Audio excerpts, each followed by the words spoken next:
عن ابی امامۃ رضی اللہ تعالی عنہ عن النبی صلی اللہ علیہ وسلم قال من غدا الى المسجد لا يريد الا ان يتعلم او يعلمه كان له كأجر حاج تاما حجته۔ حضرت ابو امامہ رضی اللہ تعالی عنہ کی روایت ہے کہ رسول اللہ صلی اللہ علیہ وسلم نے ارشاد فرمایا، جو شخص مسجد میں جائے اور اس کا ارادہ یہ ہو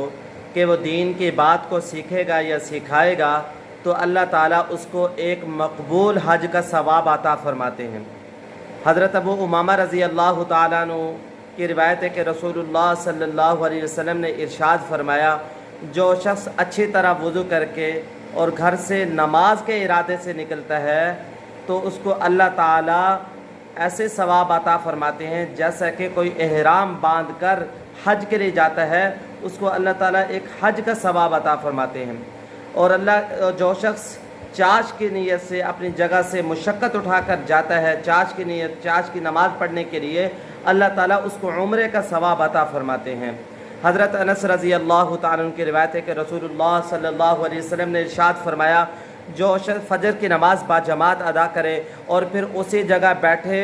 سورج طلوع ہونے تک اللہ کا ذکر کرتا رہے اور پھر 2 رکعت نماز پڑھے، اللہ تعالیٰ اس کو حج عمرے کا ثواب عطا فرماتے ہیں۔ حضرت انس رضی اللہ تعالیٰ عنہ ارشاد فرماتے ہیں کہ یہ جو الفاظ اللہ کے نبی صلی اللہ علیہ وسلم نے 3 مرتبہ ارشاد فرمائے، اللہ اس کو کامل حج عمرے کا ثواب عطا فرماتے ہیں، اللہ تعالیٰ اس کو کامل حج عمرے کا ثواب عطا فرماتے ہیں، اللہ تعالیٰ اس کو کامل حج عمرے کا ثواب عطا فرماتے ہیں۔ حضرت انس رضی اللہ تعالیٰ عنہ کی دوسری روایت ہے کہ ایک شخص حضور صلی اللہ علیہ وسلم کے پاس آیا اور عرض کیا، یا رسول اللہ، مجھے جہاد میں جانے کا شوق ہے لیکن میں کمزور ہوں، شاید کہ اس صحابی کے کوئی اعضاء یا جسمانی کوئی کمزوری ہو۔ حضور صلی اللہ علیہ وسلم نے ارشاد فرمایا، کیا تیرے والدین میں سے کوئی زندہ ہیں؟ انہوں نے عرض کیا، یا رسول اللہ، میری والدہ زندہ ہے۔ اللہ کے نبی صلی اللہ علیہ وسلم نے فرمایا، والدہ کے بارے میں اللہ سے ڈر اور والدہ کے حکم کو پورا کر، جب تجھے پکارے تو فوراً اس کی بات کو سن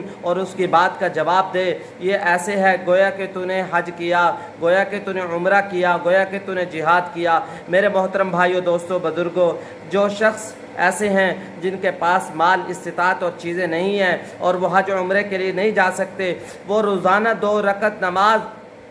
اشراق پڑھیں، وہ تو روزانہ اپنے والدین کی زیارت کریں اور روزانہ مسجد کے اندر جائیں وضو کر کے اچھی طرح فرض نماز کے ارادے سے، اللہ تعالیٰ ان کو حج عمرے کا ثواب عطا فرماتے ہیں۔ اور جو شخص اس ارادے سے مسجد کے اندر جائے گا کہ دین کی بات مولوی صاحب سے کوئی سیکھوں گا یا دین کی بات کسی کو سکھاؤں گا، اللہ اس کو مقبول حج کا ثواب عطا فرماتے ہیں۔ ہم گھر بیٹھے ہی حج اور عمرے کا ثواب حاصل کر سکتے ہیں۔ ہمارے پاس اگر مال و دولت نہیں ہے، جو اللہ کے نبی صلی اللہ علیہ وسلم اعمال بتا کے گئے ہیں، جو حضور صلی اللہ علیہ وسلم نے ہمیں بتایا ہے، ان عملوں کو کر کے حج و عمرے کا ثواب گھر میں بیٹھے بھی ہم حاصل کر سکتے ہیں۔